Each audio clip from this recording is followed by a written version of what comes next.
खुर्ची न्याय मिळून देता येत नाही ना तर कशा पैसे खाला बसतात ना तुम्ही तशी। हे डीवायसपी सरांनी राहुल गायकवाड डीवायसपी सरांनी खोटा अहवाल तयार करून माझ्या मिस्टरांना आम्हाला अडकवण्याचा प्रयत्न वारंवार केलेला आहे। त्या संदर्भात आम्ही सगळीकडे पाठपुरावा केलेला आहे। हा राग त्यांच्या मनात आहे कारण की त्यांचे अधिकारी अडकत आहेत ना।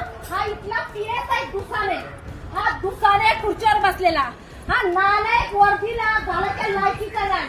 हा काय बोला एका महिलेला, ए उठ चालती हो तुझ्या बापाचा पोलीस स्टेशन का चालती हो निघ, नाहीतर तुझ्या 353 दाखल करीन म्हणून तुला जेलमध्ये टाकतो अशा धमक्या दिल्या।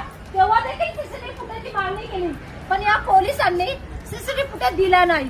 म्हणून तर कायदा काय सांगतो आता की पोलीस लोक सीसीटीव्ही फुटेज देत नाही म्हणून कुठल्याही कार्यालयामध्ये तुम्ही व्हिडिओ शूटिंग करू शकता का एका सर्वसामान्याच्या एक न्यायासाठी। हा तर यांना ते जर झालं म्हणजे यांनी माझ्या मिस्टरवर खोटा गुन्हा दाखल केला म्हणजे या लोकांना अधिकार दिले खोटे गुन्हे दाखल करा, एखादा स्ट्रॉंग हे करा, हा टेबला करून पाकिटा घ्या नाही का, हे यांना त्यासाठी।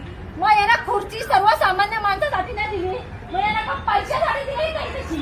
कोणाच्या जीवावर जगता रे तुम्ही, तुम्हाला सरकार पगार देत नाही, एखादा राजकीय एक माणूस देत नाही पगार तुम्हाला, खूप होत नसाल एखाद्याला न्याय मिळून देता तर खुर्ची खाली करा ना तुमची, लायक नाही तुम्ही ती वर्दी घाललेला खाकी वर्दीचा अपमान करू नका आणि दुरुपयोग करू नका, भोगा तुम्ही।